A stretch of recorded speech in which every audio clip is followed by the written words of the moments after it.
Hi, I'm Chris Curtis, news editor at The Link, and this is Morgan Pudwell, who used to be the Concordia Student Union VP Sustainability and Promotions. She resigned yesterday. How are you, Morgan? I'm pretty good, thanks. All right, let's get right into it. When did you finally make that decision?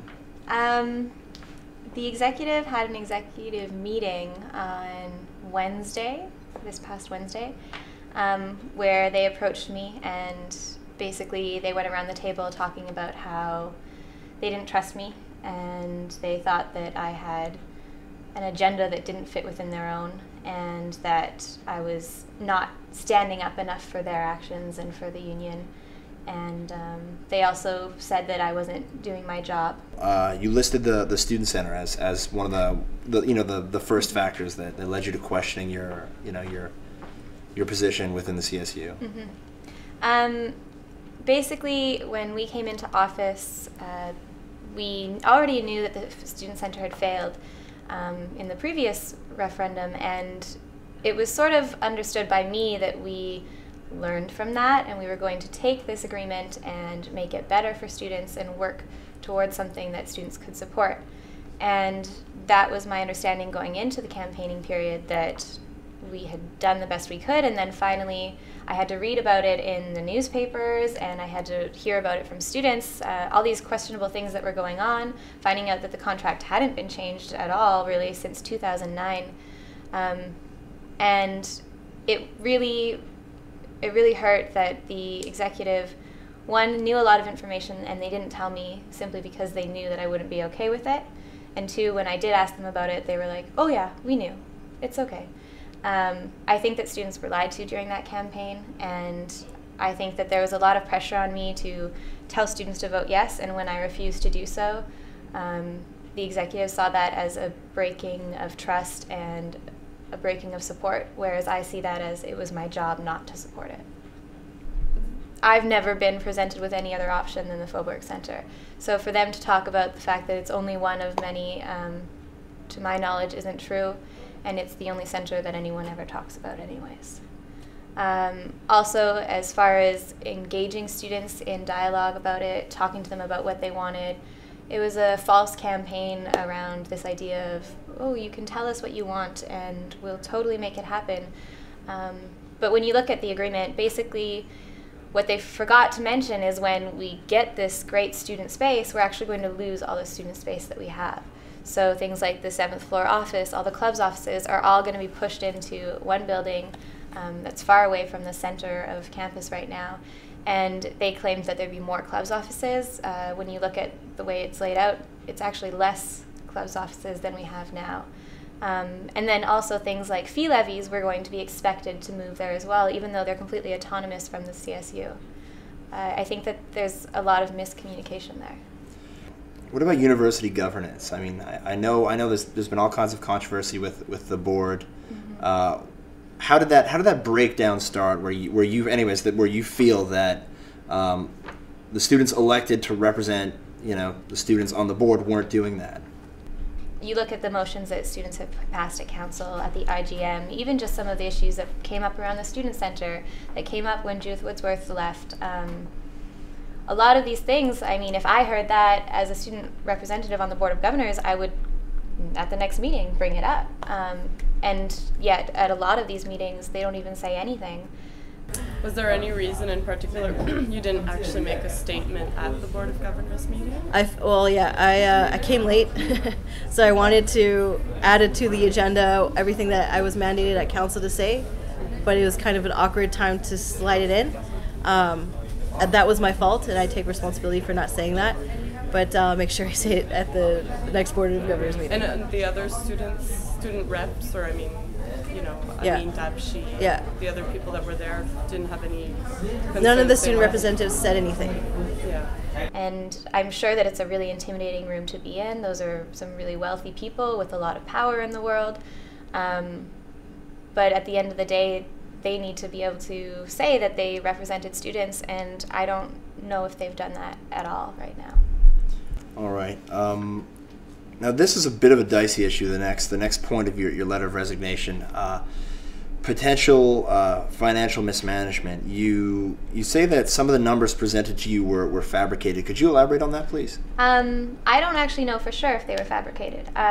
We had an executive meeting. We were all told that we were in a very serious financial issue circumstances, given a sort of one-page printout of where we were. And basically everything was over, if not double. A week later, I was told that that was a fabricated budget and that it was simply to scare us and for us to think more about our money, which is an interesting tactic, one, because if they were concerned about trust, lying to people for an entire week that they're in a very serious situation is a huge breach of trust.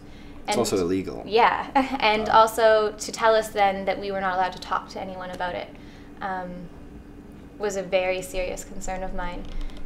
You also mentioned questionable alliances, specifically Amin Dabshi's role in his sort of continued role. You use the word puppeteer. Is that a fair representation of what you think is going on? Or? Yeah, I think so. Amin played way too much of a heavy-handed role in helping people make decisions, and in some cases people felt intimidated to speak out against him. You said also in your letter something that I found interesting and also kind of troubling, if it's true. Your schedule was policed and your personal relationships were policed. You've sort of elaborated on that, but what specifically do you mean by that? Okay, in about, I think, December, we were told by Heather that, I don't know, if you're a BlackBerry user, you understand, in a BBM group, there's a shared calendar. So if we were not in the office doing something like at the computer or on the phone, we had to put into the calendar what we were doing, where we were, and who we were meeting with. But it became something where if I had forgotten to put it into the calendar or it wasn't specific enough, I would be getting phone calls or messages asking me where I am, who are you meeting with, what are you doing, why are you doing that? And actually earlier this week I received an email saying that I was having too many meetings with students and that I needed to spend more time in the office. Do you think Amin Dabshi is getting a slate together to run in the next election? I do think so.